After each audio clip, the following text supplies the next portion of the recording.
Les premiers complices, je dis bien les premiers complices de tout ce qui se passe en Côte d'Ivoire aujourd'hui sont les artistes de Côte d'Ivoire. Regardez un peu le silence des artistes de Côte d'Ivoire, tels des marionnettes. Dans tous les pays, dans ce monde-là, quand il y a des drames, quand il y a des violations de droits, les premières personnes qui montent au créneau les premiers jours, ce sont les artistes. Mais voici des marionnettes, c'est-à-dire que des personnages fabriqués, qui sont là, qui pensent à leur pense.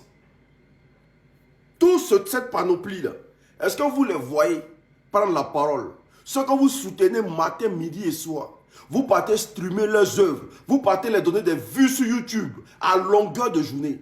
Est-ce que vous les voyez compartir même un instant, même un poste, je dirais même un statut, en tout cas à l'endroit de ce peuple de Côte d'Ivoire? Ils n'en ont rien à foutre.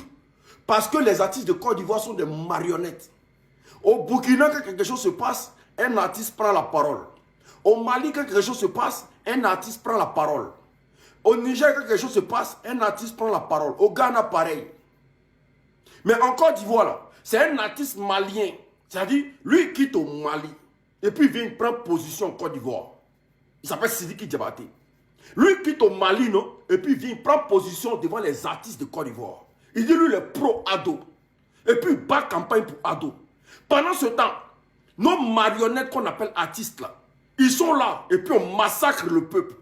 Tout ce qui les intéresse, là, c'est comment ils vont faire leur vue sur Internet. Comment ils vont faire sortir les chansons.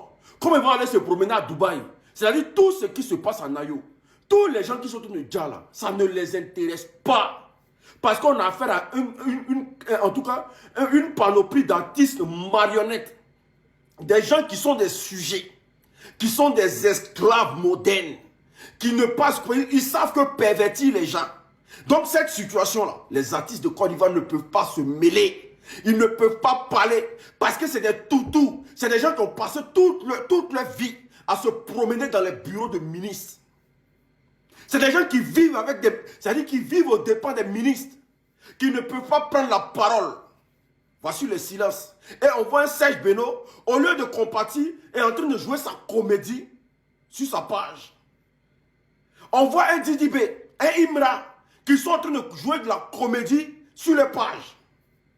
On voit une Roselyne Layo, qui est en train... Mais je dis, même les Zouglous, frère, on a beaucoup à faire dans ce pays. Hein?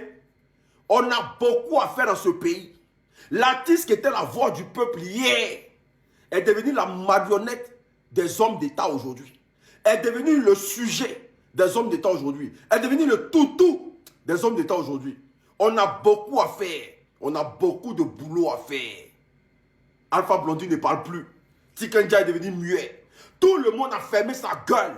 Et puis on est là, on regarde la milice d'Alassane Dramane Ouattara en train de massacrer le peuple.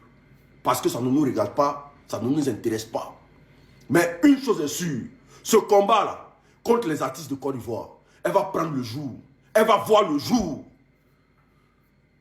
Elle va voir le jour. Parce que vous êtes les premiers cracks de la nation. On est ensemble.